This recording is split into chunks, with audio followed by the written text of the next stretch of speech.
Para jemaah yang dimuliakan Allah. Yang jadi pertanyaan adalah, kalau ibu punya remaja putri, apa para remaja putri ini nggak diajarin? Nggak diwariskan gitu, nggak diwariskan keterampilan masaknya.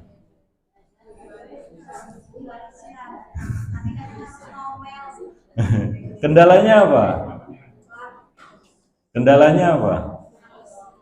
Iya, karena remaja putri sekarang, para remaja sekarang ini dimanjakan dengan segala kemudahan, ya, dengan segala kemudahan. Kemudahan-kemudahan ini kadang-kadang mengurangi kecerdasan kita, Bu. Iya, dulu Ibu, kalau zaman sekolah dulu, itu harus hafal kali-kali ya.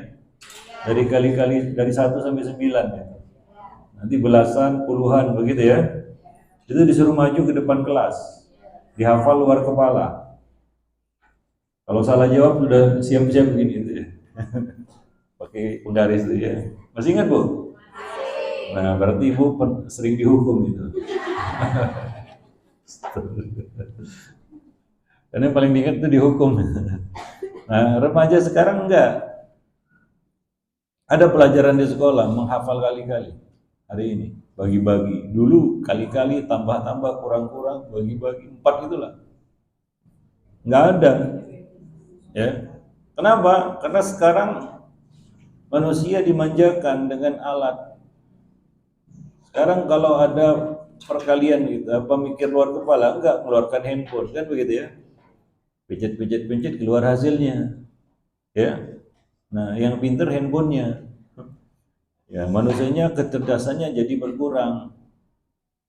Maka sekarang ini ya, kecerdasan manusia sudah dirampas oleh AI namanya, artificial intelligence. Kecerdasan buatan. Ya, yang cerdas sekarang ini alat bukan manusianya. Nah, seperti itu yang juga menimpa anak-anak remaja kita. Kalau Ibu cermatilah, ya kenapa susah kali diajari masak? Karena semuanya serba instan. Apa? Nah, GoFood ini. Tahu aja Ibu ini. GoFood, ya apa-apa tinggal pencet. Saya punya pengalaman, saya punya remaja putri juga. Ini malam-malam pulang nggak ada makanan. Saya bilang, coba masakkan dulu untuk Abi. Apa yang dia lakukan? Abi sukanya apa? Dia sudah siap-siap dengan handphonenya gitu. Kalau dulu kan ke dapur cari apa bahan masakan yang bisa dimasak kan begitu ya. Nah, nggak usah heran Bu. Ya jangankan remaja putri, ibu-ibunya aja sekarang seperti itu. Ya kan? Ini masalahnya hari ini ya. Berarti remaja dulu nggak sama seperti remaja hari ini. Ya, tantangannya berbeda. Kita dulu Bu, remaja jadul dulu, waktu kita remaja dulu, kita nggak diuji dengan gadget. Ada diuji kita dengan gadget? Nggak ada. Bayangkan Bu, waktu kita remaja dulu, gadget sudah ada. Bayangkan, apa yang terjadi? Mungkin kita lebih parah daripada anak-anak remaja hari ini. Ya, atau kita baliklah. Ya, bayangkan Ibu sekarang kembali remaja hari ini dengan situasi dan kondisi yang kita hadapi, alami, lihat sekarang ini. Kira-kira Ibu bisa selamat nggak dari gadget itu? Wallahu alamnya apa ini? Kayaknya berat ya. Nah, jadi kita harus menyadari juga beratnya tantangan remaja hari ini. Karena kita tidak merasakannya, Bu. Ya kita nggak remaja hari ini. Kalau kita remaja hari ini nggak karuan mungkin. Mungkin ya, saya nggak katakan itu ya, tapi mungkin aja begitu. Para jemaah yang dimuliakan Allah. Artinya apa? Pesan yang ingin saya sampaikan di sini bahwa tantangan mereka hari ini berat. Ya, itu yang harus kita pahami sehingga kita bisa menyelesaikan masalah-masalah remaja hari ini dengan bijak. Tidak main patah-patah. Tahu main patah-patah ya? Kan sebagai orang tua kadang-kadang banyak yang nggak mengerti gitu. Dia kira remaja sekarang seperti remaja zaman dulu. Manusia hari ini berbeda dengan manusia dulu. Para jemaah yang dimuliakan Allah ya. Nah, jadi ini yang coba kita bahas di dalam buku ini. Ada apa dengan remaja? Membangun interaksi positif dengan remaja. Artinya hari ini remaja dalam bahaya. Ya, banyak kita katakan propaganda-propaganda dari luar yang datang ke negeri-negeri Islam itu untuk merusak. Sebut saja sekarang ini LGBT, Bu ya. Saya ada buku yang lain sebenarnya, judulnya Pendidikan Seksual untuk Anak dan Remaja dalam Islam. Tahu nggak siapa yang menjadi sasaran LGBT? Anak-anak dan remaja. Ya. Mereka nggak menyasar orang-orang tua, lansia, atau seperti kita ini, Gen A. Tahu Gen A? Ibu-ibu ini kan Gen A semua. Kalau Gen Z lain. Generasi afkir. Iya, afkir gitu, udah afkir. Ya kan? Para jemaah yang dimuliakan Allah. Yang disasar itu adalah generasi-generasi muda. Jadi mereka dalam bahaya. Apalagi hari ini yang paling berbahaya itu apa coba? Hari ini yang paling berbahaya itu apa?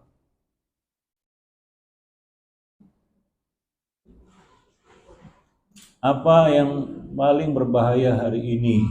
Saya tanya dulu Ibu. Saya ingin membuka pikiran ibu-ibu. Makanya kalau saya talim sering tanya-tanya supaya ibu aktif juga kan begitu ya. Ikut begitu, berpikir juga. Jangan saya aja yang mikir. Gak adil lah. Coba, apa Bu yang paling berbahaya hari ini?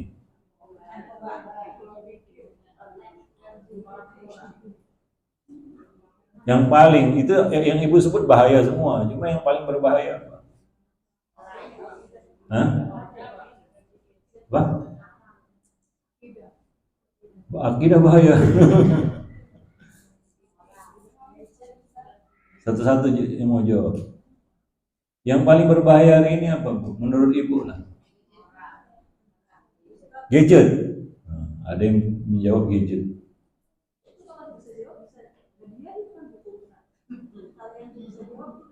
Oh iya, yang jawabannya seperti yang saya inginkan ya. Saya nggak menyalahkan jawaban ibu. Ada yang menurut seorang ibu yang paling bahaya itu gadget. Ya boleh jadi. Saya nggak nyalahkan. Yang lain? Hah? Bagian liberal. LGBT, pemikiran liberal. Ada lagi yang lain? Hah? Koran?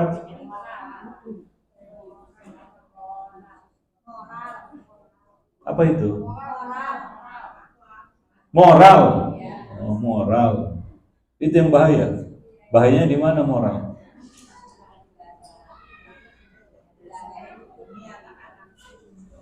Yang lain, yang mau jawab.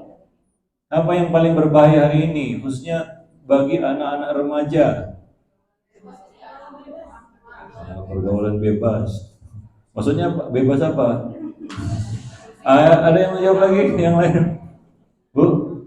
Yang paling berbahaya apa? Ada yang mau jawab? Coba yang mau jawab. Hah? Ya, nggak mau jawab. Jawab aja, apa yang nyangkut di kepala jawab aja. Hah? Orang tua bahaya. Orang tua berbahaya. Monster kali orang tua. Ya, yang lain. Internet. Bahaya Bu internet. Tergantung. Tergantung katanya. Tergantung pulsanya gitu ya. Tergantung kotanya juga ya. Yang lain Bu, mau jawab? Apa? Judi online. Kenapa Bu judi online? Menguras apa dia? Menguras duit ya.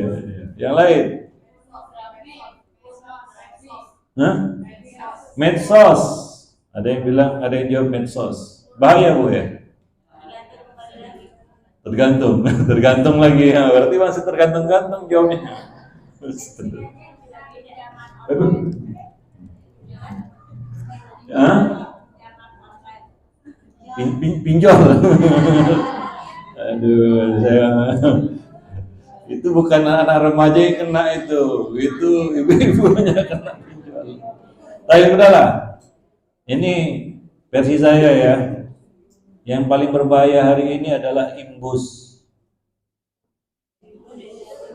Tahu imbus? Nggak tahu imbus? Nah itulah. Hah?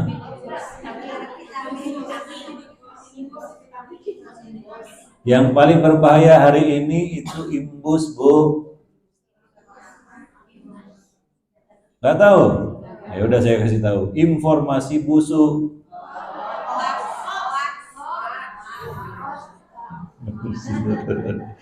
Informasi busuk, Bu. Ini yang paling berbahaya, khususnya bagi anak-anak remaja kita. Itu yang lewat di gadget kita, di apapun alat-alat yang kita pakai hari ini.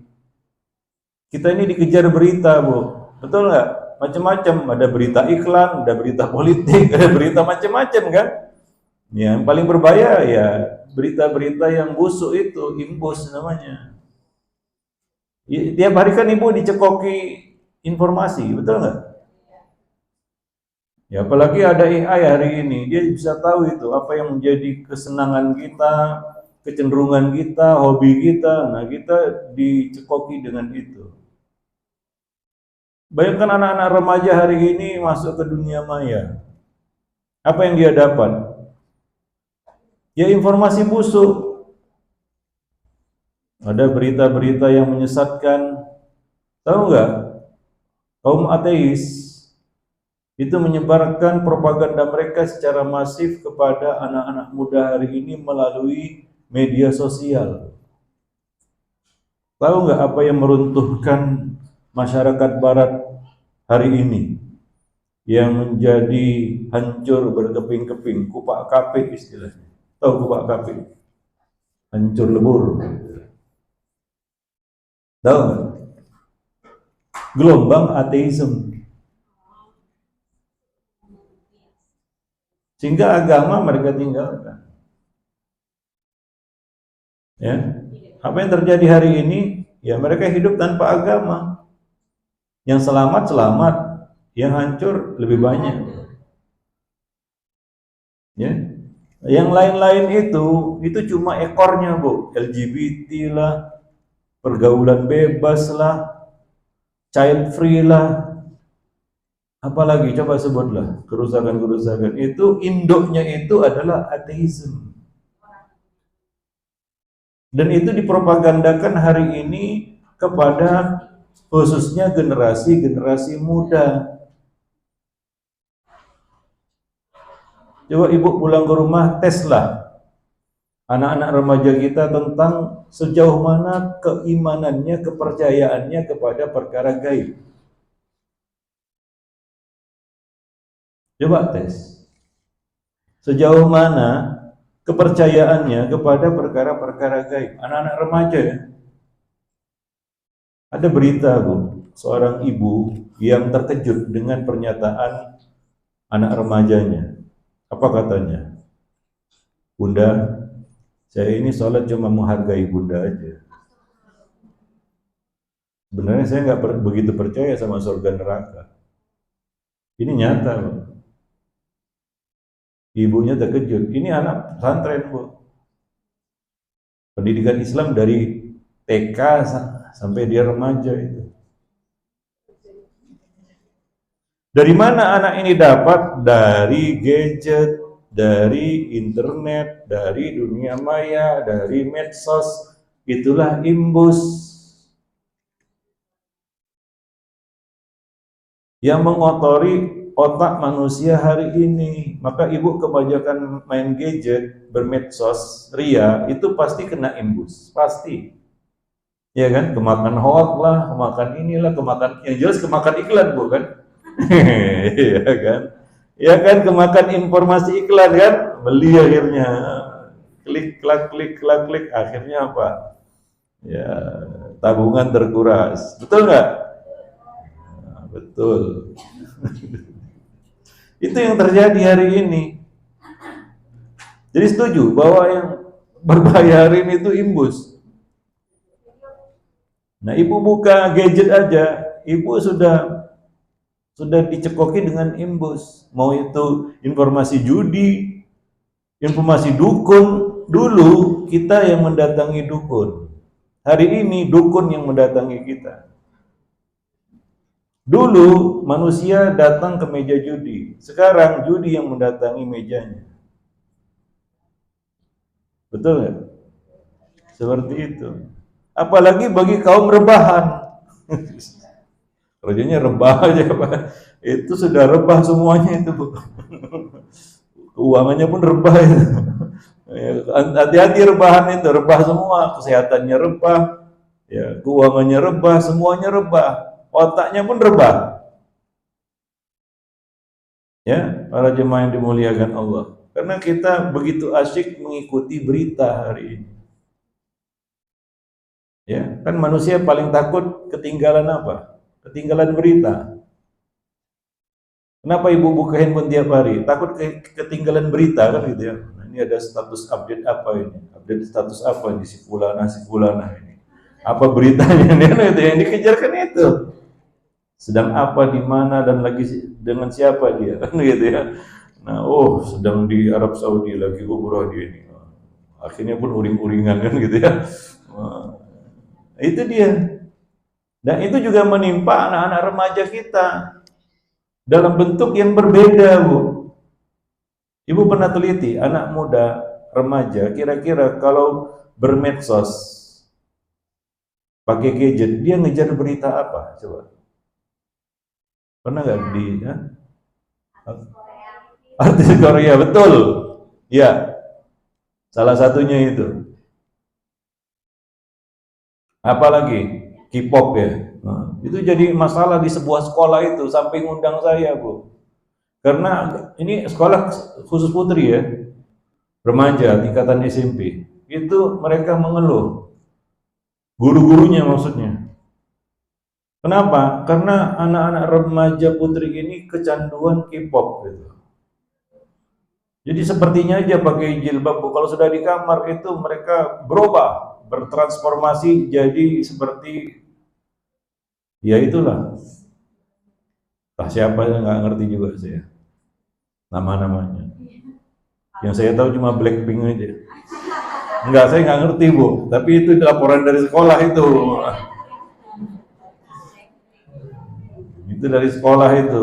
Nah, mereka konsultasilah sama saya. Gimana nih, Ustaz? Ya harus tahu. Orang tuanya tahu nggak? Kayaknya nggak tahu itu. Nggak tahu orang tuanya. Begitu ya. Nah, demikian. Jadi ini masalah. Jadi itu yang dikejar remaja ya. Apa yang ya kita katakan sedang tren ya, viral gitu ya, hari ini. Maka kalau ketinggalan viral atau tren itu satu musibah itu ya. Itu jadi bulian itu. Anak remaja hari ini yang ketinggalan update berita terkini atau yang viral atau yang sedang tren ya, atau sedang trending sekarang katanya kan itu ya. Yang sedang menjadi trending topik begitu. Itu dibully, Bu, di sekolah. Betul. Ya, jadi apa macam culun begitulah. Jadi dia pun nggak mau kan begitu ya. Akhirnya ikut-ikutan teman-temannya. Betul nggak, Bu? Iya, itu masalah-masalah anak-anak kita, khususnya anak remaja di sekolah. Jadi kalaupun dia misalnya di pesantren, nggak jadi jaminan juga. Iya. Atau di sekolah Islam yang full day, yang boarding aja, ya kita katakan nggak bisa terkendali, apalagi yang full day. Itu kan tergantung orang tuanya di rumah. Maka poros pendidikan utama itu adalah rumah.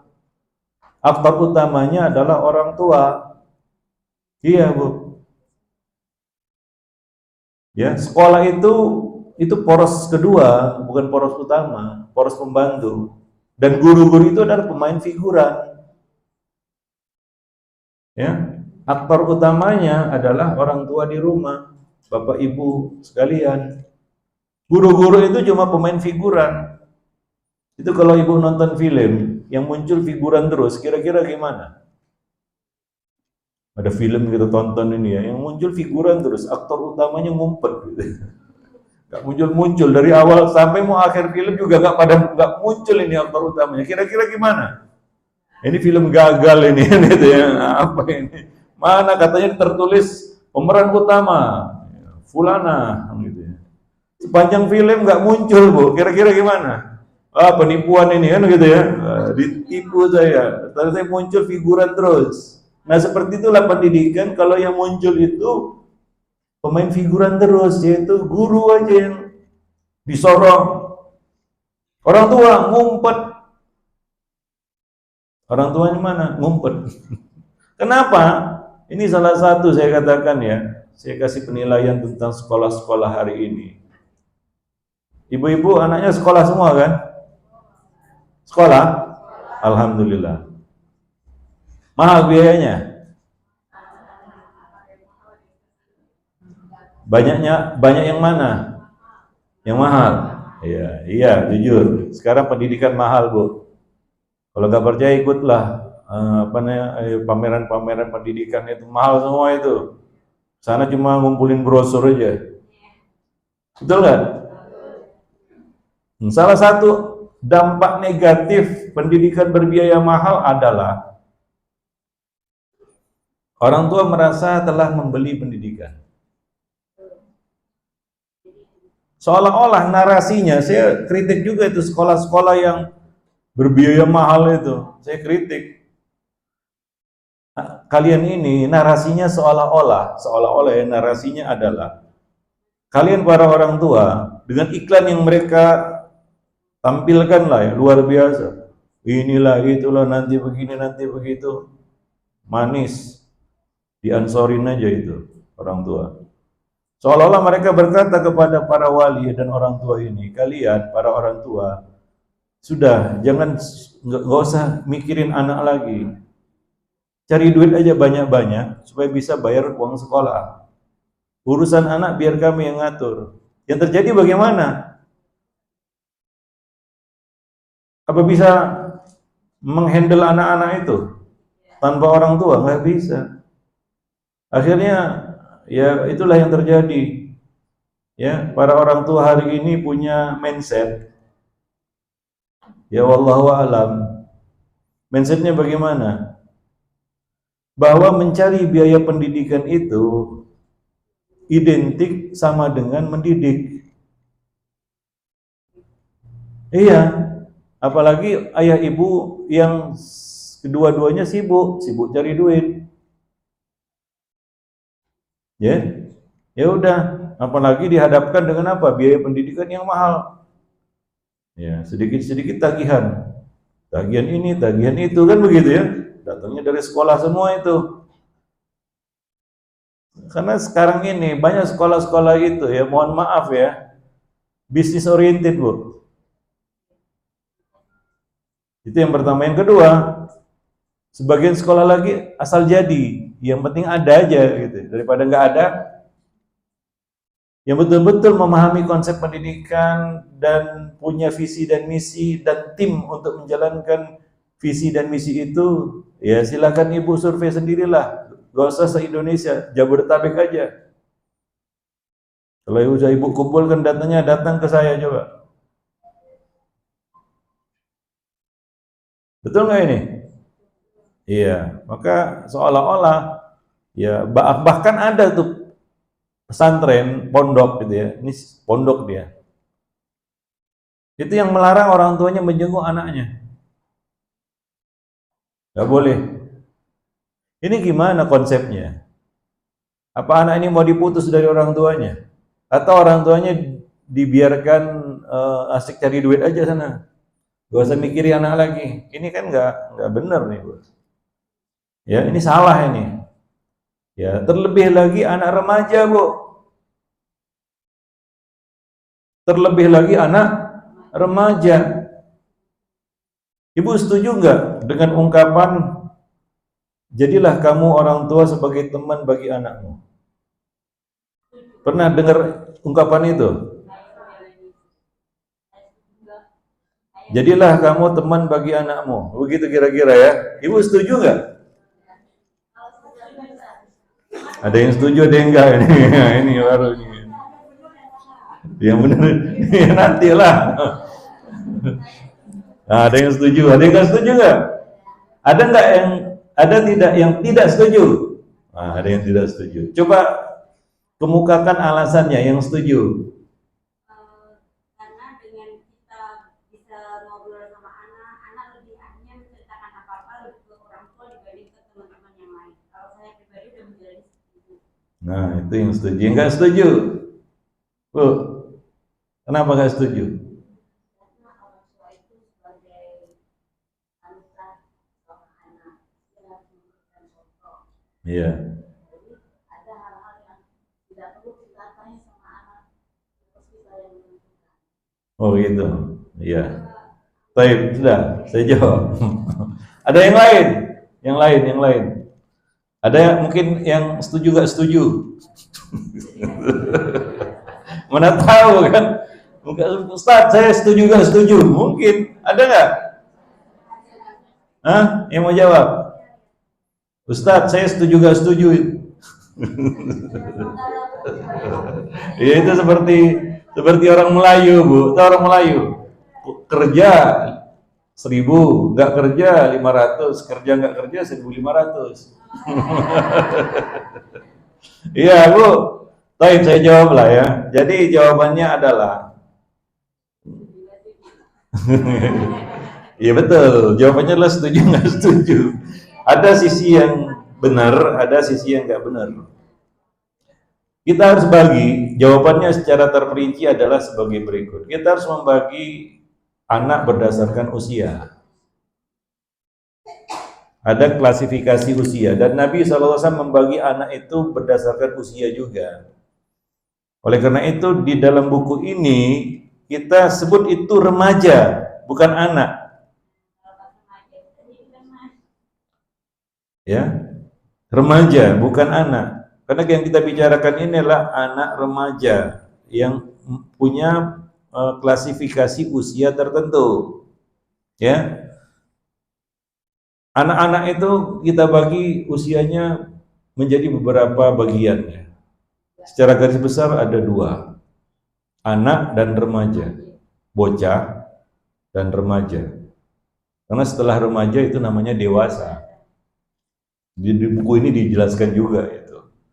Ya, anak-anak itu usia antara 0 sampai 10 tahun. Remaja itu 10 ke atas sampai 20 tahun. Itulah klasifikasinya. Nabi mengatakan dalam hadis, muru auladakum bisolati fi sab'in wadribu fi ashrin. Jadi Nabi mengklasifikasi usia anak.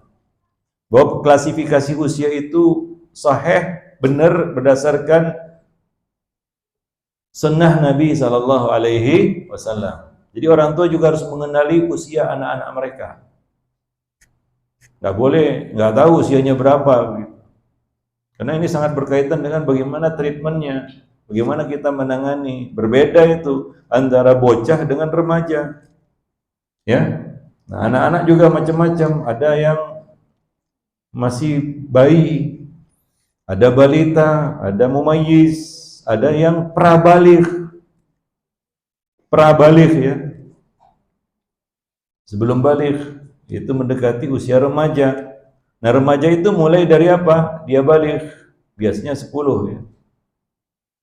Ya, 10 tahunan lah kira-kira. Ya, kemudian ini pasca baligh ya. Kemudian remaja, puncak remaja dan pradewasa. Begitu klasifikasi usia anak. Dan menangani anak-anak ini berbeda-beda, Bu. Makanya memang jadi orang tua harus berilmu memang. Kalau ibu punya bocah dan remaja, itu kan harus dibedakan, Bu. Ketika berada di depan bocah beda dengan ketika kita berada di depan remaja. Taib. Tadi saya lontarkan pertanyaan tadi ya. Nah, jadi yang benar adalah ketika anak ini masih bocah, yaitu 10 tahun ke bawah, kita justru jadi temannya. Dia. Kita justru jadi teman. Kenapa? Karena dia butuh teman. Dia belum mengerti kita sebagai orang tua. Nggak ngerti dia. Ya. Yang dia pandang kita itu teman. Gitu. Itu dalam pandangan bocah ya. Ketika melihat dia anak apa orang tuanya, wah ini teman saya ini. Nah, kita juga harus mendudukkan diri, memposisikan diri sebagai temannya. Nabi seperti itu. Ibu jaim-jaim di depan bocah lucu juga itu. Jaim-jaim, manusia ini orang tua ini. Orang tua saya ini. Ini tapi bocah itu, lucu itu. Paham? Nabi itu menghadapi bocah itu beliau memposisikan diri sebagai teman mereka. Makanya Nabi pernah dengar nggak Bu ya kisah atau riwayat Nabi itu bermain-main bersama bocah, ya menjulurkan lidah beliau, kadang-kadang ya kejar-kejaran dengan mereka kan gitu ya, mencandai seorang bocah yang mati burungnya gitu. Dia pelihara seekor burung mati, maka Nabi mencandainya, ini Aba Umair, sedang apa si Nugair ini? Ini burungnya itu, ya kan begitu yang mati gitu. Nah, Nabi juga kadang-kadang menggendong mereka, ya, bermain-main bersama anak-anak. Jadi Nabi itu memposisikan diri sebagai teman mereka. Bahkan ketika ada satu kisah ya, Nabi itu sedang sholat. Nabi itu ruku, sujud ya, di Masjid Nabawi ini. Masjid Nabawi ini, sholat jamaah. Di belakang kan sahabat semua itu. Nah, ketika Nabi sujud, itu Hasan dan Husain datang ngapain? Naik ke atas punggung beliau. Dikira mau main kuda-kudaan kali. Kan ruku ya sujud Bu ya. Naik dia. Jika Nabi tidak bisa bangkit dari sujudnya. Ini mungkin ya kebiasaan Hasan dan Husain bersama Nabi main kuda-kudaan. Maklumlah bocah Bu ya. Ya dikira Nabi sujud mau main kudaan. Maka Nabi pun mengangkat keduanya, diletakkan di kanan dan di kiri, bangkit dari sujud. Sujud naik lagi dia, begitu terus sampai habis sholat, selesai sholat. Bayangkan itu. Sehingga para sahabat mengatakan, ya Rasulullah ini anak-anak gimana? Ya, Nabi tidak menyalahkan orang tuanya, Nabi menggendong keduanya dan mendoakan keduanya. Nah itu Nabi itu memposisikan diri sebagai teman. Karena anak-anak itu perlu teman. Karena mereka berteman juga itu belum mengerti arti pertemanan, beda dengan remaja ya. Anak-anak berteman itu belum mengerti arti pertemanan. Makanya Ibu, ya, yang paling berkesan dalam persahabatan itu usia apa? Remaja kan? Anak-anak udah lupa kan? Gak ngerti. Karena kita belum tahu konsep berteman itu apa. Itu waktu bocah. Maka teman yang paling baik adalah orang tua. Ya, kalau Ibu punya bocah, itulah masa-masanya Ibu bermain-main dengannya dan menjadi teman baginya. Itu masanya Bu, jangan sampai kelewatan itu, momentum itu. Rugi Bu. Ya bermain-mainlah bersama mereka, anggaplah kita ini teman mereka. Yang kedua, anak remaja. Nah, ketika anak ini sudah masuk usia remaja, kita itu nggak pantas lagi jadi temannya. Disinilah masanya, momennya kita jadi orang tua. Ya, karena dia perlu sosok orang tua remaja ini. Ya, dia perlu sosok orang tua. Kita itu kalau memposisikan diri jadi teman ya itu ya lucu aja gitu dalam pandangan remaja. Karena dia sudah punya teman Bu. Dan dia tahu pertemanan, persahabatan di masa remaja itu gimana. Ibu kan pernah remaja dulu. Gimana bertemannya? Asik kan? Nah, terus datang orang tua sosok jadi teman gitu. Aneh aja gitu. Risih aja. Apa nih? Tapi orang tua hadir di sini harus jadi sebagai orang tua. Ya, karena remaja itu perlu sosok orang tua. Itu yang tidak dia dapatkan di luar sana. Sosok teman banyak, Bu. Ya memang itu maksudnya lah mereka mencari teman, komunitas, pergaulan, persahabatan. Bukankah demikian? Tapi sosok orang tua belum tentu mereka dapatkan di luar sana. Nah disinilah, masa-masa inilah anak remaja itu perlu sosok orang tua. Anak itu perlu sosok orang tua. Maka Nabi SAW menghadapi remaja itu beliau betul-betul menjaga image. Enggak enggak bercanda lagi dengan remaja-remaja. Karena udah menanamkan apa itu tanggung jawab, kan begitu ya. Karena mereka akan beranjak dewasa, akal mereka juga sudah berkembang. Mereka perlu melihat sosok orang tua, ya, karena mereka sebentar lagi jadi orang tua, gitu ya. Nah, mereka perlu panutan di situ, dan mereka perlu, ya, ada orang yang membimbing mereka untuk bisa mengerti apa itu tanggung jawab. Karena menanamkan rasa tanggung jawab itu enggak mudah, dan itu krisis hari ini di kalangan para remaja. Krisis apa? Tanggung jawab. Betul nggak? Iya. Dan itu nggak bisa muncul begitu saja. Itu harus dilatih, dicontohkan, dibimbing, dituntun, kan gitu. Sehingga anak-anak remaja ini mengerti tanggung jawab. Maka Nabi memang mendudukkan diri, memposisikan diri sebagai orang tua di situ. Maka jangan heran, Bu, seorang remaja di zaman Nabi, Usama bin Zaid, itu sudah bisa menjadi panglima perang di usia 17 tahun. Di puncak masa remaja. Begitu bimbingan Nabi SAW. Jadi nggak main-main lagi. Bayangkan panglima perang, Bu. Apa main-main itu?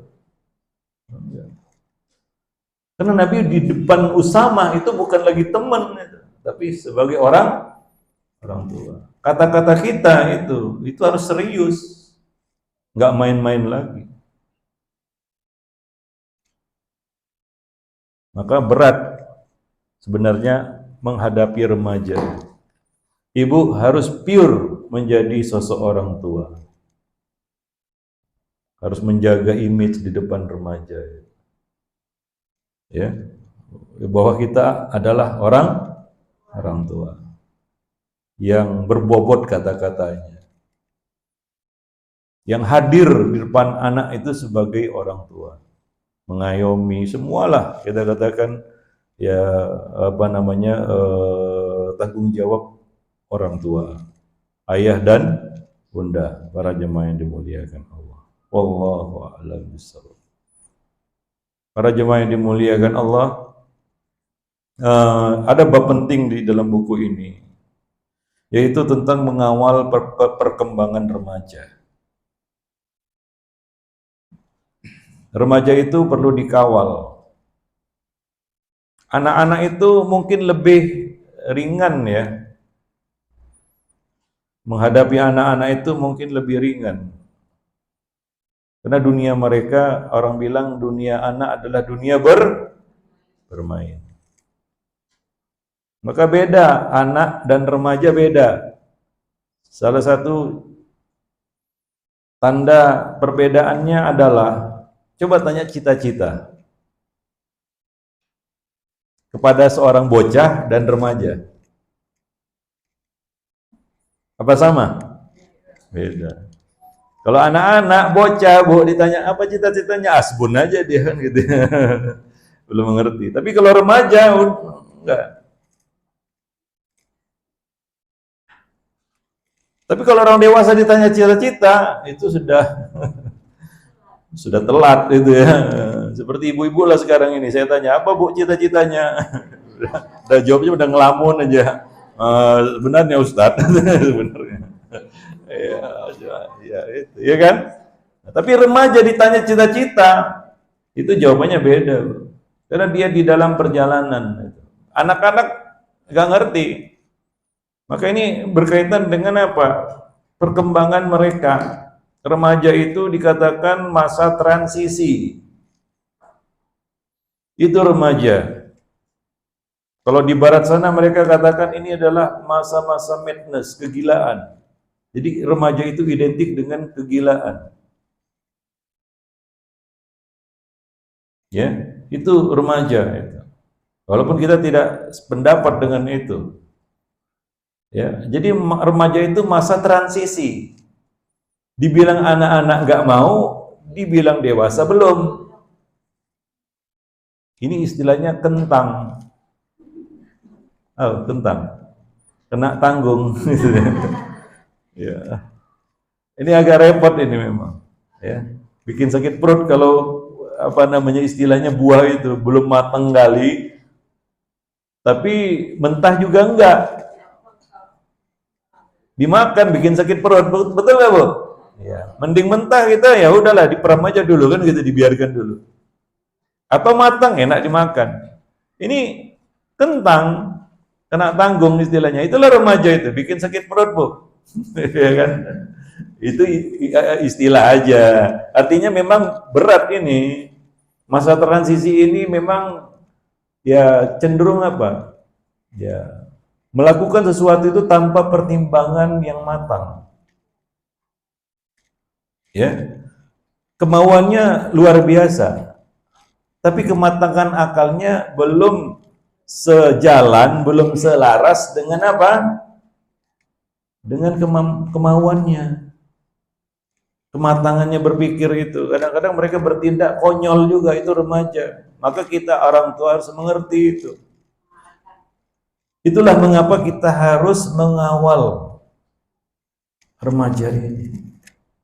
Kenapa? Karena hal-hal yang ya kita katakan tidak normal terjadi pada remaja, ini pasti satu yang salah istilahnya. Di masa kanak-kanak itu belum nampak, Bu. Normalkah ini atau tidak? Tapi ketika dia masuk usia remaja, disitulah kita tahu, wah ini berarti nggak normal ini. Ada yang nggak beres. Ya. Itu baru kelihatan saat dia masuk usia remaja. Dan di situ akal manusia mulai berkembang. Kalau nggak ada perkembangannya, ini ada apa-apanya ini. Maka remaja itu harus ditempel gitu. Ini kebalikannya ini kadang-kadang.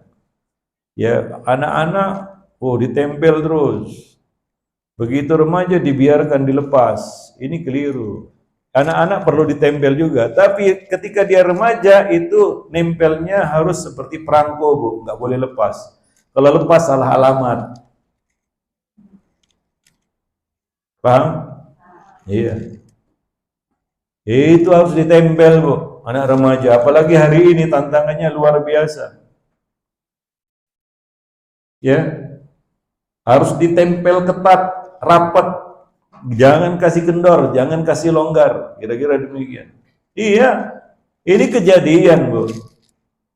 Ada seorang orang tua, dia pantau anaknya dari jauh aja. Nggak begitu ketat dia, agak kendor dia mengawasi anaknya ini, mengawal anaknya ini. Dia lihat anaknya main, ya biasalah main handphone kan gitu ya. Gadget, internet, dunia maya, medsos. Dia lihat dari jauh, oh aman, kenapa? Bukan yang aneh-aneh gitu ya. Atau yang aneh-aneh kan? Ya. Selamat lah. Maksudnya pornografi, nggak buka pornografi. Ya, alhamdulillah, selamat anak saya. Lihat, yang dia buka situs-situs bahasa Arab itu. Wah, aman ini. Aman ini. Lihat, bahasa Arab. Ternyata apa? Anaknya jadi Syiah, Bu. Ternyata yang dibuka itu bahasa Arab, Syiah. Itu artinya apa? Meleng sedikit kita. Kalau istilah layangan leong, Bu.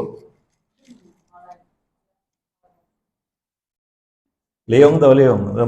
Apa namanya? Layangan yang putus talinya itu. Bahasa sini apa disebut? Ya, gitulah dia. Kalau bahasa Medannya leong. layangannya. Meleng sedikit itu, bayangkan. Tiba-tiba anaknya itu sudah ikut paham Syiah, ikut perayaan Syiah, terkejut-kejut lah orang tuanya. Dia lihat anaknya, ada yang apa? Tiba-tiba anaknya dilihat, wah aman, kenapa? Wah, dia buka situs ada ayat, ada hadis, wah aman. Tahu-taunya apa? Besok-besoknya udah ditangkap Densus 88. Begitulah Bu hari ini Bu, kalau nggak nempel anak remaja, ngeri. Tiba-tiba udah masuk berita aja gitu. Anaknya pakai rompi meledak sana meledak sini. Apalagi remaja putri, waduh ngeri Bu, ngeri. Tiba-tiba anaknya udah hilang aja sama orang lain yang dia kenal di media sosial. Ya diam-diam aja itu, maka ini ya tergantung bagaimana kita bisa mendekati anak itu. Ya, kita membangun interaksi positif dengan remaja. Ya. Membangun komunikasi. Ya. Hubungannya harus bisa lebih intens. Anak remaja itu saya tahu, gak seneng dirapati dia, dipepet gak seneng dia. Betul ya? Tapi pintar-pintar orang tua itu, bagaimana anaknya itu merapat ke dia. Wah, luar biasa hari ini. Kira-kira siasat ya.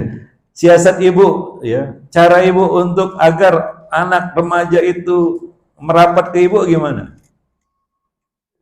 Selama inilah yang sudah ibu praktekkan lah. Apa? Kesukaan. Makanan, oh iya ibu-ibu pasti makanan itu. Iya. Yang lain?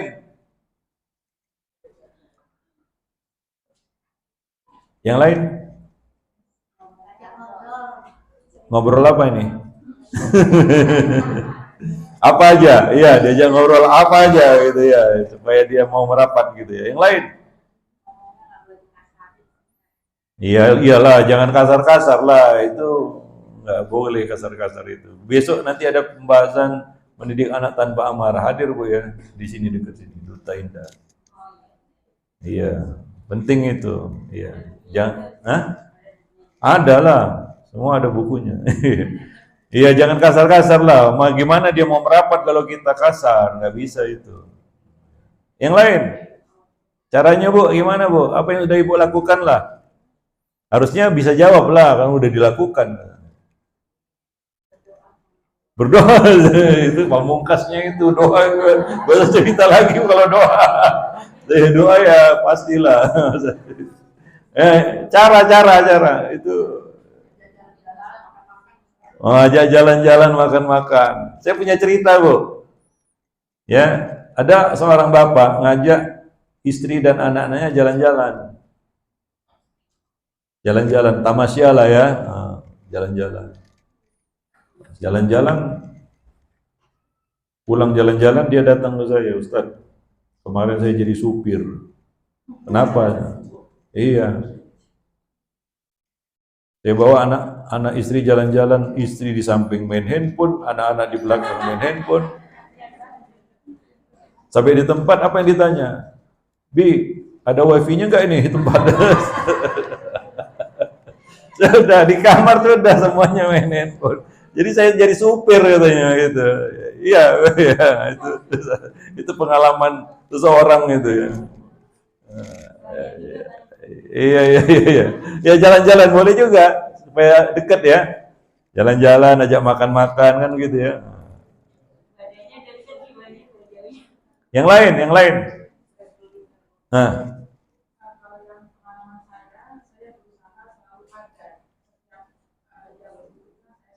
Oh gitu, selalu ada gitu ya. Iya, selalu ada. Ketika dibutuhkan. Begitu.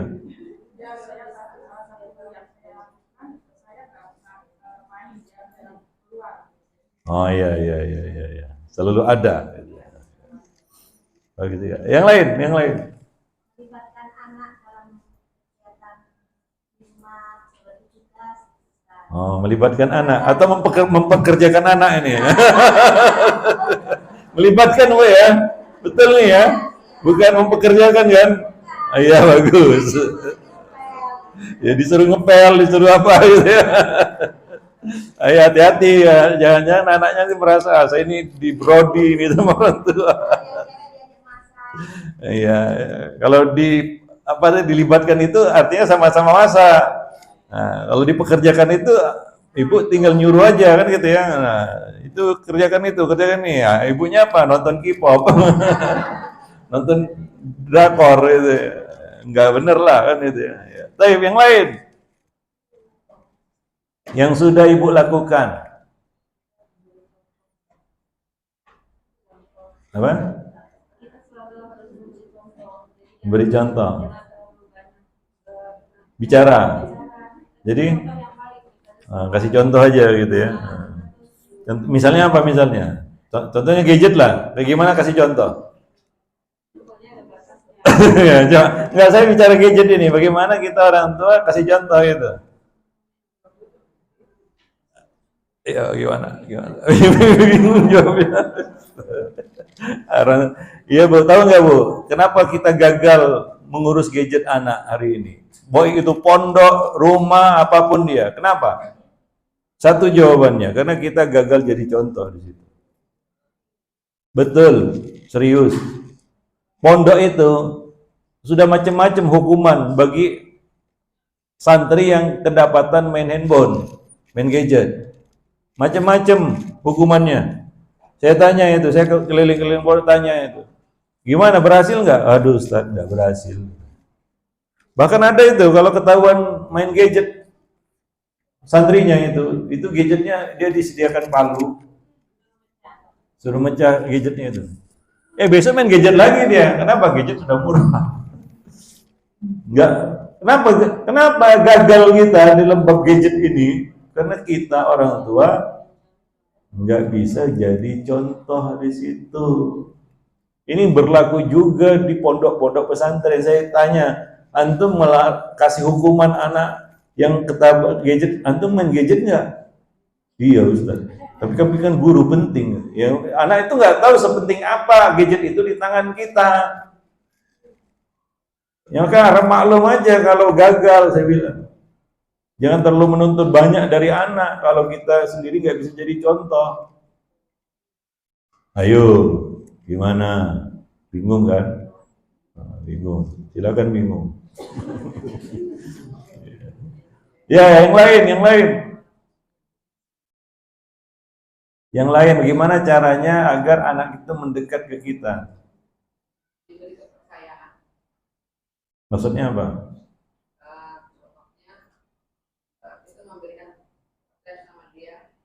Menjelaskan itu bahwa kalau contohnya gini ya, Contoh. tentang handphone waktu anak saya masih SD ya Pak. Oh SD udah kasih handphone.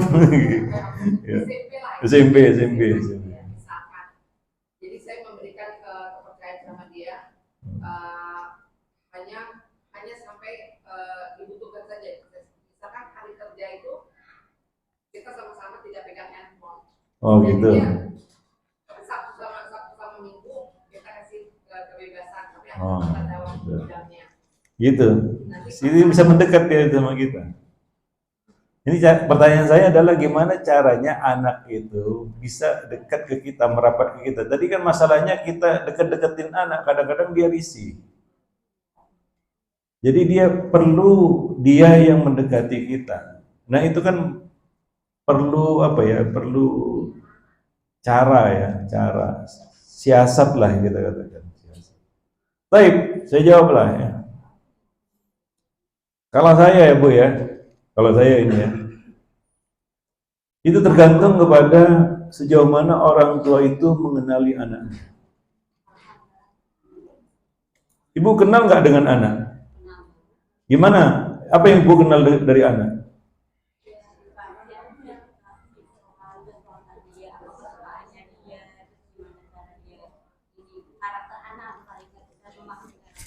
Ya, kalau kesukaan, Bu, itu macam pisau bermata dua.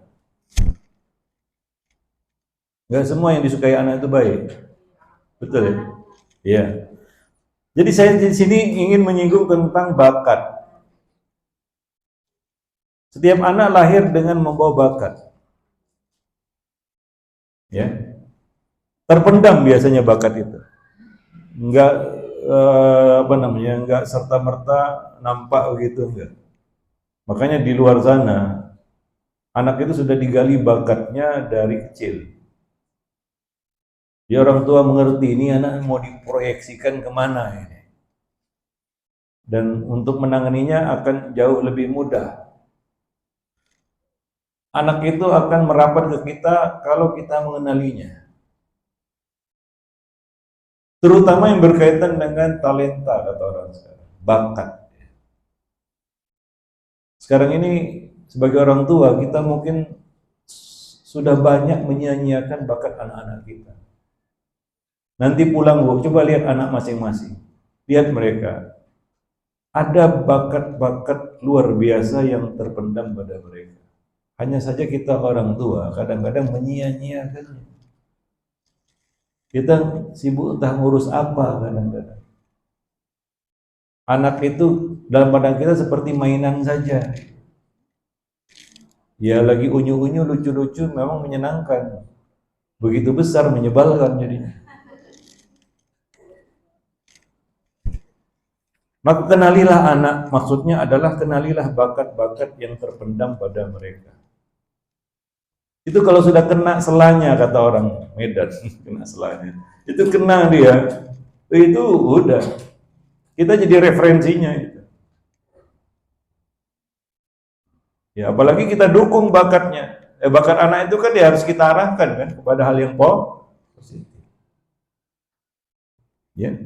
Nah, itu juga salah satu cara untuk menanamkan tanggung jawab. Ya. Ibu punya bakat nggak? Bagaimana kalau bakat itu memang dikasih jalurnya begitu? Seneng nggak? Seneng. Wah, memang ya inilah dia istilahnya. Ya makanya jangan heran kalau banyak orang-orang sukses itu nggak sinkron antara pendidikan yang dijalaninya dengan bakatnya. Itu akhirnya dia sukses di bidang tertentu. Bill Gates itu kuliahnya hukum itu, bidang hukum itu. Jadinya di IT itu. Ya kan? Bayangkan kalau anak itu, makanya pendidikan di luar sana modern sekarang ini itu lebih kepada penggalian bakat remaja yang emang itu pematangan sebenarnya ya, yang itu sudah digali sejak kanak-kanak. Nah, pendidikan kita masih jauh tertinggal lah jelas. Mana ada di sini pendidikan sekolah yang berbasis bakat? Ada nggak? Cari aja lah.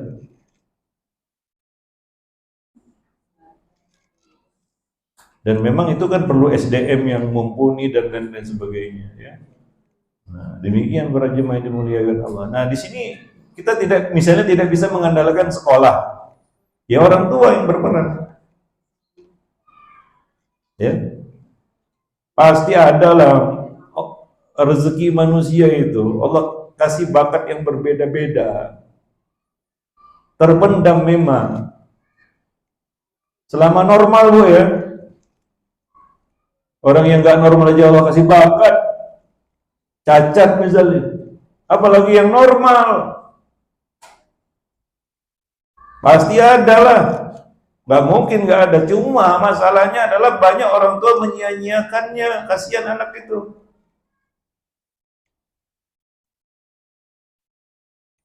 Ya, maka kadang-kadang kita sebagai orang tua merasa bersalah. Betapa zalimnya saya sebagai orang tua. Egois kadang-kadang. Mau menang sendiri. Main pokoknya aja udah. Gimana anak mau dekat gitu. Kita nggak bisa jadi mentornya.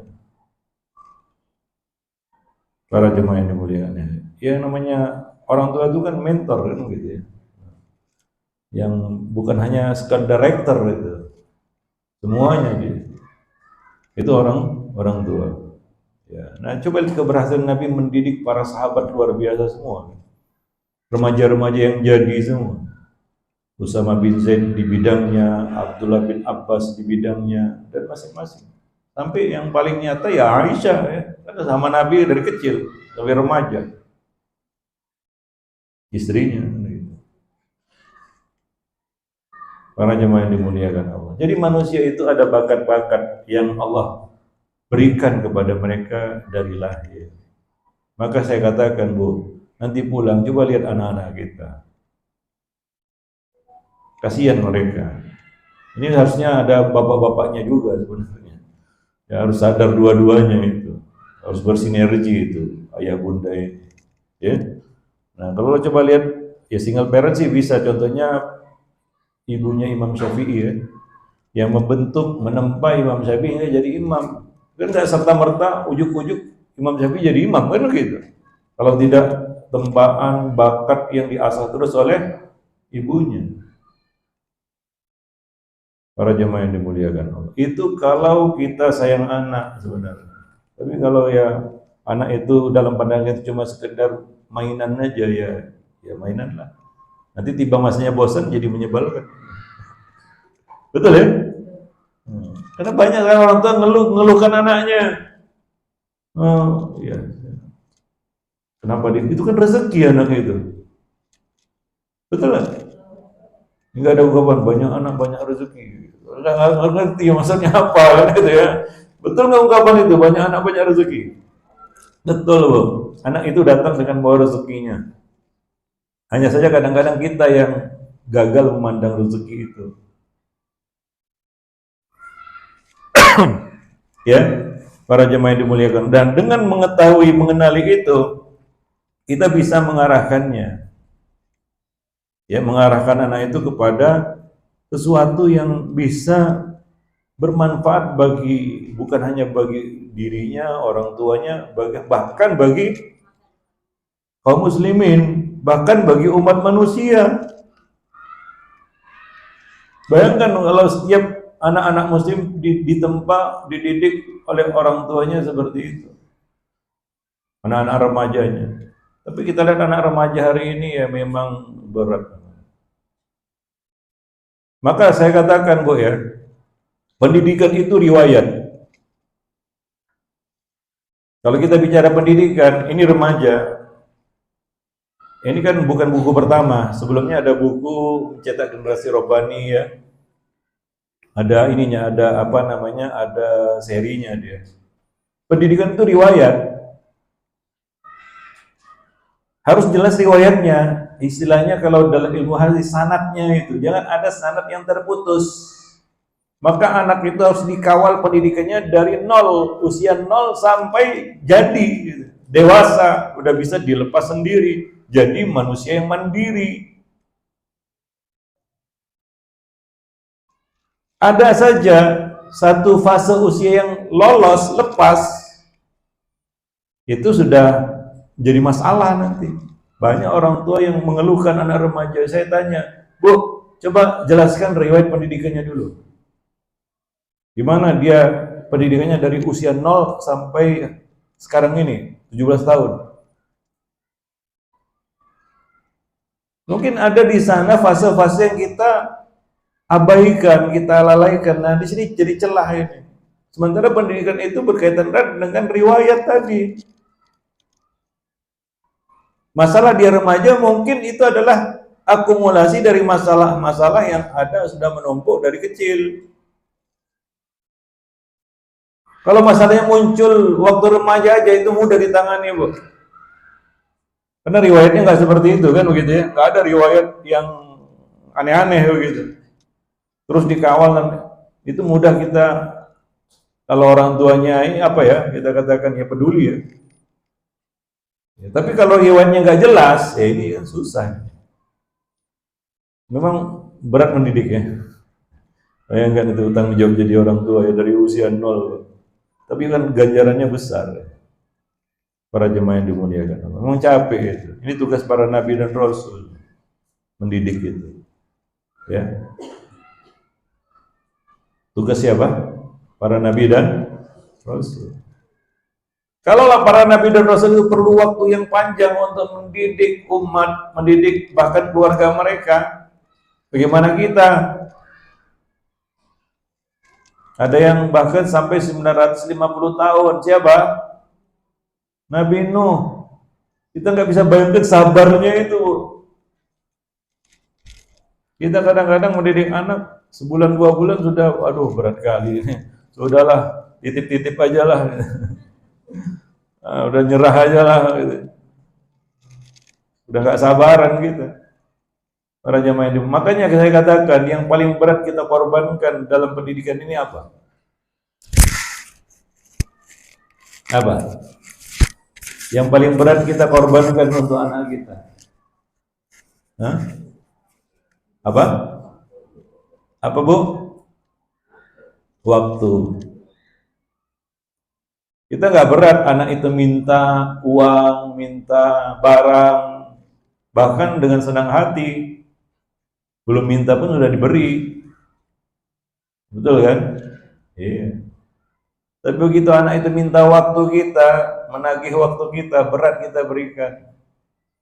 Malah kita nggak mau diganggu kan begitu ya. Kalau bisa jangan diganggu. Banyak orang tua itu ya. Ya biasanya kan weekend itu kan untuk keluarga. Kata orang sekarang quality time. Oh, quality time itu nggak quality time. Waktu bersama keluarga. Tapi kadang-kadang weekend juga dipakai untuk hobi. Terutama kaum bapak Bu ya. Betul kan? Ya, dia sibuk dengan hobinya. Padahal weekend harusnya kan sama keluarga. Kapan lagi dekat sama anak-anak? Ya, para jemaah yang dimuliakan Allah. Kalau dia sudah dewasa, sudah mandiri, sudah lepas Bu. Ya, sudah lepas dari genggaman kita. Ya maka ya di masa-masa anak dan remaja inilah dia waktu yang harus banyak kita berikan untuk mereka. Ya, nah demikian. Karena yang namanya kedekatan itu nggak bisa tercipta begitu saja. Perlu waktu untuk membangunnya. Chemistry kata orang sekarang. Bagaimana membangun chemistry dengan seseorang, Bu? Ini anak kita. Kan waktu ya. Waktu bersama itu penting. Ya. Sehingga terbangun chemistry itu. Ibu dengan suami lah. Gimana membangun chemistry dengan suami? Perlu waktu kan? Ya. Gimana pun mesranya waktu malam pertama atau pengantin baru katanya. Kan belum terbentuk chemistry itu. Betul kan ya? Iya. Nah seiring dengan berjalannya waktu selalu bersama. Maka tercipta chemistry itu. Nah demikian para jemaah yang dimuliakan Allah. Maka mengawalnya itu memerlukan pengorbanan kita. Pengorbanan yang paling besar adalah kita menyisihkan waktu untuk mereka. Maka ketika anak perlu tadi ya ada yang harus hadir. Ya, nah demikian. Karena ya kita katakan jangan sampai anak itu mencari orang tua lain. Ingat, kita tidak sendiri mendidik anak. Di luar sana banyak tamu tak diundang. Ya, pendidik-pendidik liar yang siap menggantikan kedudukan kita. Bukan sebagai orang tua. Walaupun anak itu memandangnya orang tua. Para jemaah yang dimuliakan Allah, ya. Maka jangan sampai anak itu lepas. Gimana pun masalah anak, jangan kita katakan menjauh dari anak, apalagi remaja. Bagaimanapun kita sebelnya, keselnya, jengkelnya, betenya sama anak remaja kita, jangan menjauh dari mereka. Nyesel nanti. Bagaimanapun masalah yang mereka buat. Gak mungkin kita mendidik anak tanpa masalah. Gak mungkin anak gak bawa masalah, itu dia. Dan jangan banding-bandingkan anak kita dengan anak orang lain. Itu kekeliruan yang sangat fatal.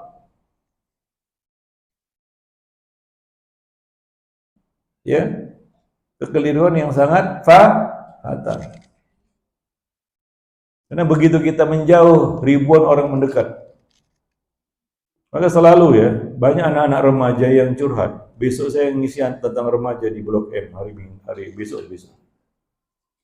Itu biasanya anak-anak remaja itu kan minta curhat sama ustadznya kan gitu ya. Ustadz, saya mau curhat. Saya selalu tanya itu, kamu punya orang tua? Punya. Kenapa nggak curhat sama orang tua? Waduh, kurang harmonis hubungan. Nah, itu. Selalu saya arahkan mereka coba bicara sama orang tua. Susah Ustaz, coba usahakan. Itu bisa kita dorong anak itu supaya mendekat sama orang tua. Kita tidak ingin merampas kedudukan orang tuanya.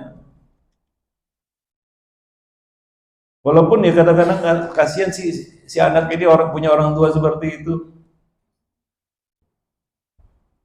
Selalu saya arahkan anak-anak remaja itu, kamu curhat sama orang tua. Terutama tentang apa? Jodoh itu. Maka coba lihat, kadang-kadang dia bicara jodoh sama orang lain gitu. Sama ustadz lah, sama guru lah, sama inilah. Sementara kita kan nggak begitu mengenali anak ini. Nggak tahu juga riwayatnya. Yang paling tahu kan orang tuanya, harusnya kan begitu. Maka kita selalu arahkan, coba kamu bicara sama orang tua. Para jemaah yang dimuliakan Allah, ya. Nah demikian. Maka yang paling berat itu adalah ya kita menyisihkan waktu untuk mereka. Ya. Sama aja bohong, Bu. Kalau ibu mau mendidik tapi tidak memberikan waktu. Itu nggak akan berhasil. Para nabi perlu waktu. Nabi kita 23 tahun. Nabi Nuh yang paling lama itu 950 tahun. Ya, yang kita kagumnya itu gimana sabarnya itu. Sabar Bu ya. 950 tahun. Itu pun anak-anak beliau itu beriman atau tidak? Tidak, bayangkan. Apakah Nabi Nuh ayah yang gagal? Saya tanya dulu Ibu, apakah Nabi Nuh ayah yang gagal? Kenapa? Kenapa? Kenapa bukan ayah yang gagal, sementara anaknya nggak beriman?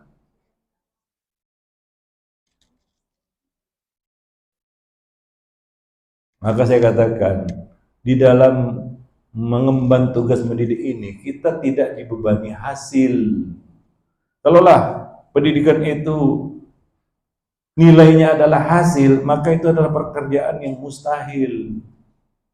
Karena hati manusia bukan di tangan kita, termasuk hati anak-anak kita. Tapi Allah akan melihat apa yang sudah kita lakukan. Maka nggak fair, oh anaknya berhasil. Belum tentu dia jadi orang tua yang berhasil, walaupun anaknya berhasil. Kenapa? Jangan-jangan itu karya orang lain, bukan karya dia. Di mata Allah dia nggak berhasil. Makanya jangan banding-bandingkan anak kita dengan anak orang lain, Bu. Ya, yang perlu kita tanyakan kepada diri kita adalah apa yang sudah saya lakukan untuk mendidiknya. Ya, kalau kita nggak ada kerjanya, ya itulah di mata Allah. Itu di mata Allah. Paham? Iya. Siapa yang menebar benih, dia yang akan memanen hasil. Kan begitu. Para jemaah yang dimuliakan Allah. Maka quote hari ini, karena udah jam 10, jangan pernah merasa gagal mendidik anak. Jangan sekali-kali. Apapun yang terjadi. Sudah sejauh ini, ibu punya anak nggak? Remaja. Merasa gagal?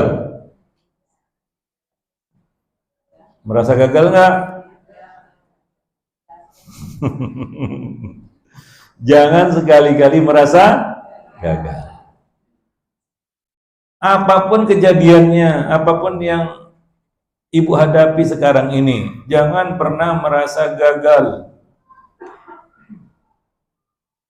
Tapi, ada tapinya ini, belum titik itu, masih koma. Tapi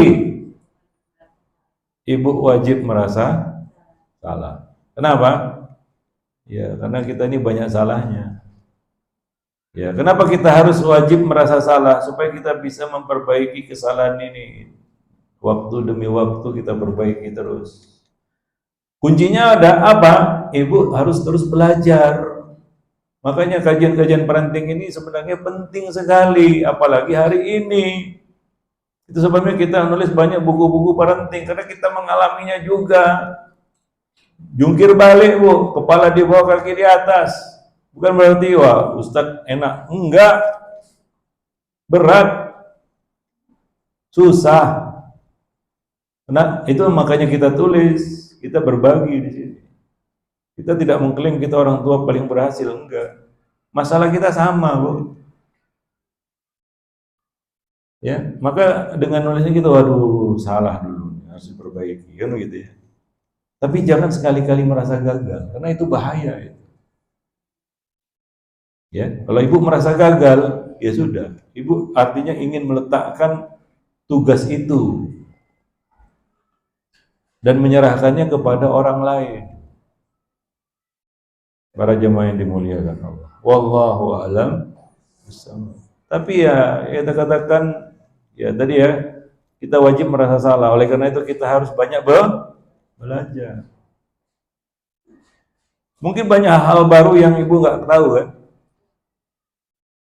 Ini kan baru sekelumit, belum detail banyak masalah-masalah kita bicarakan, udah pusing kan. Nah, saya katakan Bu ya, ibu ngaji yang lainnya seneng-seneng aja, ada kepuasan juga di situ kan ya. Enak ngaji apa? Cerita ustadznya macam-macam, wah cerita yang belum pernah saya dengar. Yang lain-lainnya bagus semua kajian itu. Bagus, tapi kadang-kadang ada satu masalah yang kita ingin lari darinya, yaitu masalah anak. Kita ingin lari darinya, nggak enak dengerinnya, pusing kepala.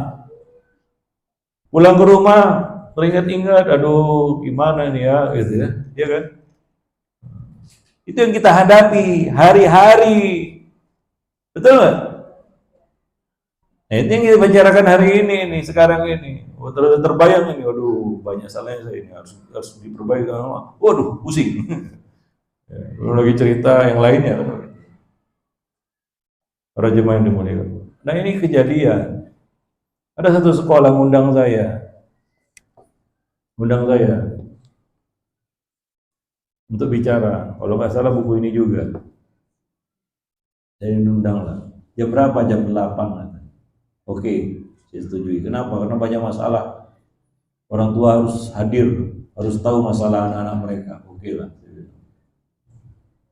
Jam 8, hari libur. Saya sarankan apa? Wajib datang orang tua, nggak boleh perwakilan. Ayah bunda. Artinya apa? Ayahnya ibunya duduk di situ. Nggak boleh diwakil-wakilkan, enggak, saya nggak mau. Oke, ditulis di undangan itu, di format apa, dikirim formatnya ke saya, ya. Sudah disebarkan, sudah. Program sekolah resmi, wajib. Datanglah saya jam 8 kan, hari yang sudah dijanjikan. Jam 8, sebelum jam 8 saya sudah di parkiran itu. Jadi kok sepi. Jangan-jangan mereka nggak bawa kendaraan. Tapi kok nggak ada yang datang ini kayaknya. Ya datang panitia. Start. Silakan nunggu di ruang tunggu dulu ya. Udah jam 8 lagi. Masuklah. Nunggu 15 menit. 30 menit. Datang tuh guru. Start. Maaf. Yang datang baru sedikit. Udah lewat 30 menit itu. 45 menit. Saya keluar, saya bilang, udahlah berapa adanya. Masuklah saya ruangan, terkejut saya.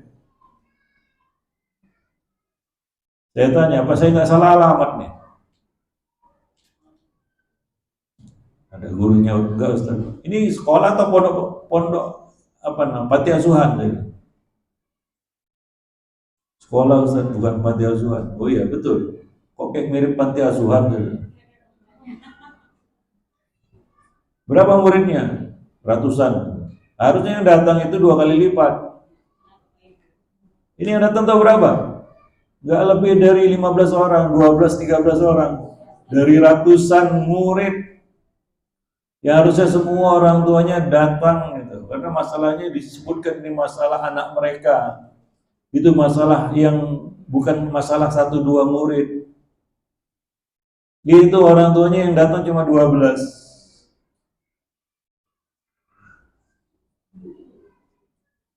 Dia bilang kalau ini panti asuhan saya maklumi. Diundang orang tuanya nggak datang, kalau datang takut saya. Ini bukan panti asuhan katanya, sekolah, tapi itulah dia. Itulah dia keseriusan dan ya kita katakan kesungguhan ya para orang tua untuk terlibat gitu ya. Kenapa? Ini gara-gara saya katakan kepada sekolah ini gara-gara kalian ini pasti biaya sekolahnya mahal kan? Iya, udah kena seka itu orang guru-guru itu. Kami kan sudah bayar mahal, nggak usah lagi disibuk-sibukkan ini itu. Itulah antusias mereka para orang tua hari ini, Bu. Ketika mau dilibatkan dan disuruh mikir masalah anak mereka. Dan disuruh belajar itu. Ada yang alasnya, oh saya sudah ada jadwal di sana Ustaz rutin. Ya sih, korbankan dulu lah. Sepenting apa sih itu? Ini kan asal anak dia. Diundang lagi. Bukan undangan umum, bukan. Berkajian-kajian di luar itu kan undangan umum aja. Oh, tablik akbar, enggak absen. Padahal cuma tunjuk muka aja.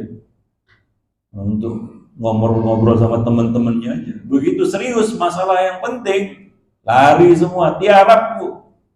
Itu orang tua, terutama ayah itu. Terus terang saya katakan ibu-ibu masih penting. Makanya saya apresiasi tadi.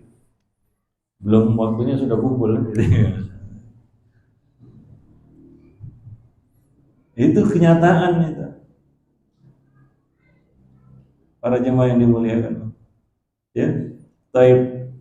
Maka nanti pulang ke rumah nanti Bu ya. Coba panggil suami rapat. Pernah rapat sama suami? Rapat tahu ya, meeting. Ajak suami meeting Bu. Untuk bahas tuntas masalah anak. Si fulan A, si fulan B, berapa sih anaknya? Oh ini yang remaja, yang bocah. Bagaimana orang tua itu harus satu derap langkah untuk menghadapi anak-anak mereka berdua. Harus rapat itu, harus meeting. Betul nggak? Ibu sering nggak diajak meeting sama suami? Atau ibu yang ngajak lah? Meeting dulu kita nih, Mas. Panggilnya apa sih? Yang Mas? Beb. Apapun panggilannya lah. Meeting dulu kita ini. Perlu meeting ini. Ya, karena anak kita ada A, B, C, D, E, F, G gitu. Z. Si A gimana, si B gimana, usianya udah berapa ini. Jangan-jangan orang tua gak tahu umur anaknya. Parah. Ya, udah remaja pun diperlakukan macam kanak-kanak gitu, karena nggak ngerti usianya berapa. Para jemaah yang dimuliakan. Mau nggak meeting Bu nanti malam? Ya aja, mau nggak dia? Kalau mau ya alhamdulillah, kalau nggak mau ya tahulah, itulah dia yang ada di depan kita hari ini.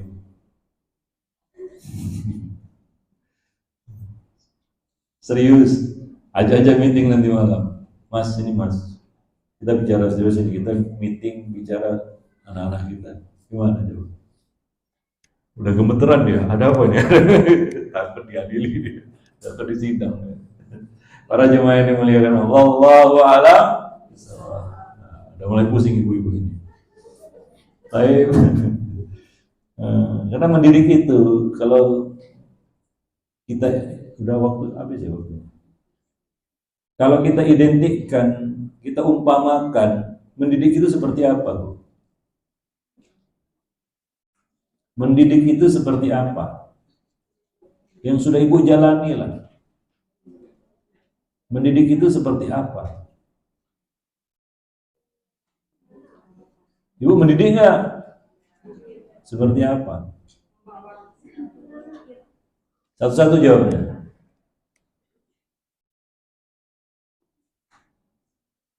Mendidik itu seperti apa? Hah? Merawat. Merawat apa, Bu? Ikan lohan. Merawat bunga anturium. Ya apa? Coba. Mendidik itu seperti apa? Remaja ya, kita remaja lah, kita fokus remaja dulu lah nih. Mendidik remaja itu seperti apa? Mendidik anak remaja itu seperti apa? Yang sudah ibu jalani, yang punya anak remaja? Seperti apa, Bu? Main roller coaster, muter-muter gitu. Bikin pusing, Bu ya. Seperti apa, Bu? Yang jelas suaranya. Yang lantang jawabnya, Bu ya. Jangan, gitu, saya ngerti. Ya, cepat. Siapa yang mau jawab?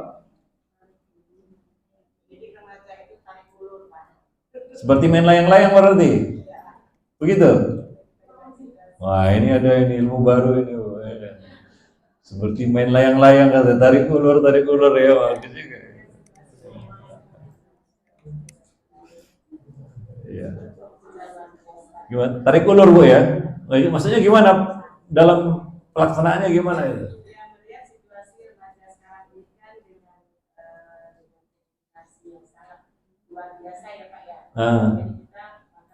Yang tarik ulur gitu ya. Kapan ditarik, kapan diulur, Bu? Oh, sesukanya lah ya. Lagi suka ditarik ya. Lagi sedang diulur gitu ya. Bagus. Nah, ini ada masuk pengalaman. Ini kita sharing juga di sini kan. Ada yang mengatakan menghadapi remaja, mendidik remaja ini seperti main layang-layang katanya, tarik ulur. Itu yang sudah dijalani, Bu ya. Ya. Ada lagi yang lain. Sharing. Apa? Ngukir. Wah, ini seniman ini berarti. Gimana ngukir itu coba? Oh, harus hati-hati ya. Bisa meleset gitu ya. Mau gambar gajah jadi badak gitu ya. Ya betul ya. Katanya seperti mengukir gitu ya. Mengukir apa? Di atas air atau di atas batu ini? Oh, bagus. Harus hati-hati, itu intinya ya. Nah, ada yang tarik ulur, ada yang mengukir ya. Yang lain, bagus. Bisa kasih hadiah lah. Ya, ini tadi yang pertama. Ini nih, Bu. Nah, ini yang ini aja. Yang kedua, ini yang pertama. Yang kedua, ini. Yang lain. Yang lain, nah, seperti apa? Sudahlah, lama kali jawabnya.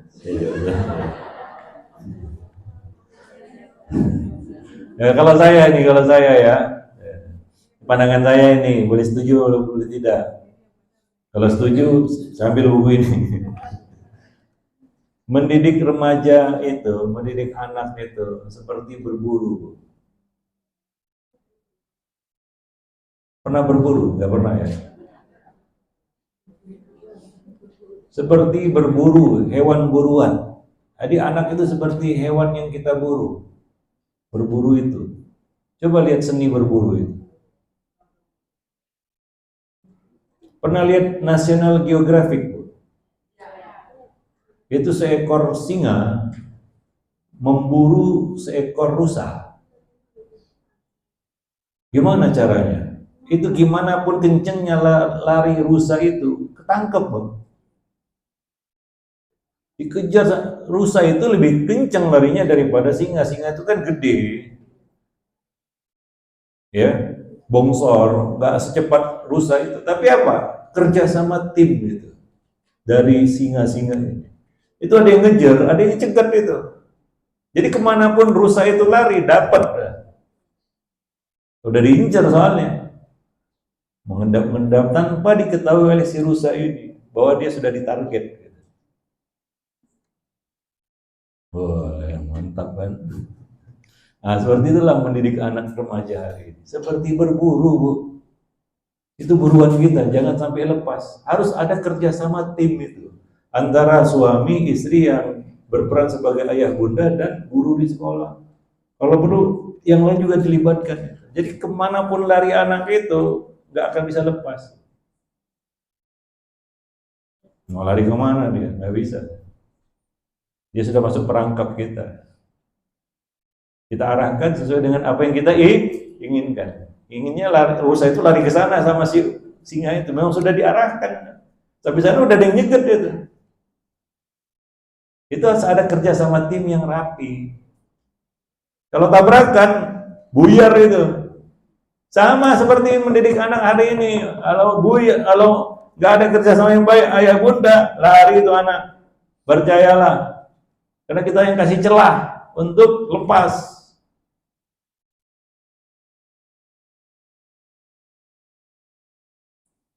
Bisa dipahami? Maka ibu harus kerjasama dengan, nggak bisa seorang aja. Letih kan? Seperti kata orang, ayah membangun, ibu yang meruntuhkan. Ibu yang membangun, ayah yang merobohkan. Capek, kesel juga kita. Akhirnya ayah bunda tengkar. Iya, betul ya? Iya. Akhirnya cari kambing hitam. Wah, sekolah gak bener itu. Karena kita tim yang kurang solid gitu ya.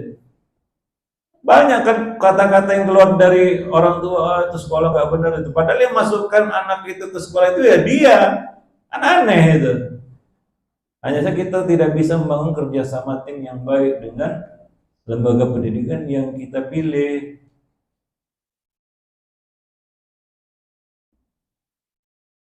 Makanya saya katakan tadi, ibu harus banyak-banyak meeting. Dengan siapa? Ya, terutama dengan suami lah, ayahnya. Dan kalau bisa dengan sekolah juga aktif. Karena kita ini satu tim. Kalau mau berhasil, wallahu a'lam bishawab. Ibu pernah nggak konsultasi atau tukar pikiran atau meeting dengan pihak-pihak terkait itu, baik itu suami ataupun guru di sekolah, secara intens dan serius? Masalah anak saya apa ini? Gimana cara menyelesaikannya? Gimana menyiasatinya? Anak ini seperti seekor rusa yang sudah dikepung oleh kawanan singa. Hebat ya, ibu ya. Begini ya. Coba lakukan. Mudah-mudahan berhasil. Wallahu a'lam. Karena mendidik sekarang nggak bisa sendiri. Dengan berbagai macam tantangannya, masalahnya, tingkat kesulitannya, nggak bisa sendiri, Bu. Megap-megap nanti Ibu. Betul nggak? Nah, saya sebut tuh di buku Mencetak Generasi Rabbani, Anda tidak sendiri mendidik anak. Kalau di rumah saja sudah bentrok ayah bunda, gimana di luar sana? Udah kacau itu. Anak pun bingung sebenarnya. Ya sudah, suka-suka dia lah. Tapi kalau sudah memang kerjasama timnya bagus ya, ayah bunda ini memang satu visi dan misi, dibantu lagi sama pemain-pemain figuran ke sekolah, udah jadi lah. Mudah-mudahan lah, ya namanya usaha juga ya. Wallahu a'lam bishawab. Baik, itu saja mungkin pertemuan kita pada kesempatan pagi menjelang siang ini. Mudah-mudahan bermanfaat. Ya, lebih dan kurang saya mohon maaf. Aku qauli hadza, astagfirullah li wa lakum lisairil muslimin innahu huwal ghafurur rahim. Ada yang mau nanya? Apa? Ini apa nih?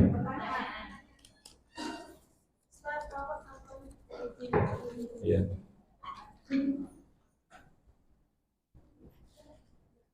Ustadz, mohon pencerahan bagaimana dengan anak yang broken home?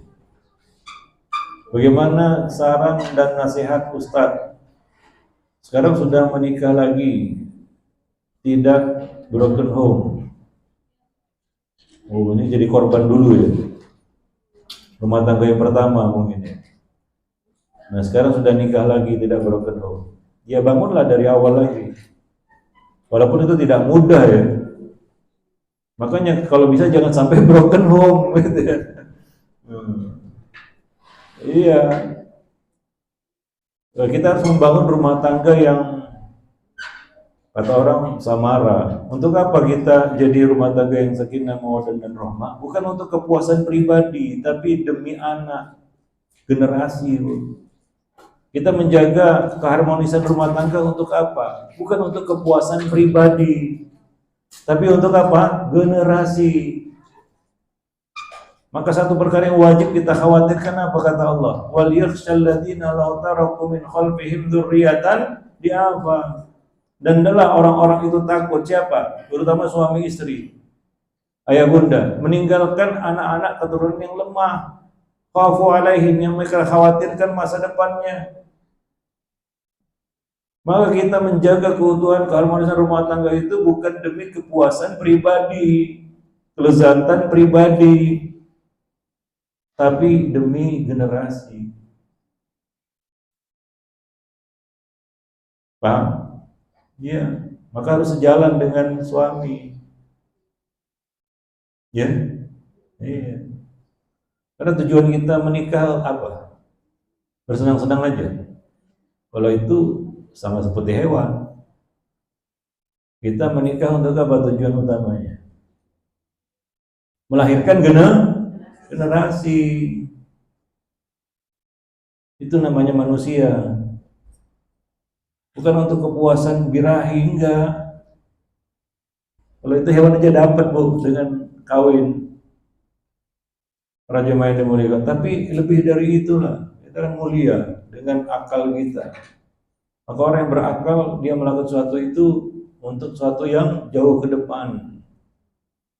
Ya bukan kepuasan sesaat. Para jemaah yang dimuliakan Allah. Ya, nah demikian. Maka jagalah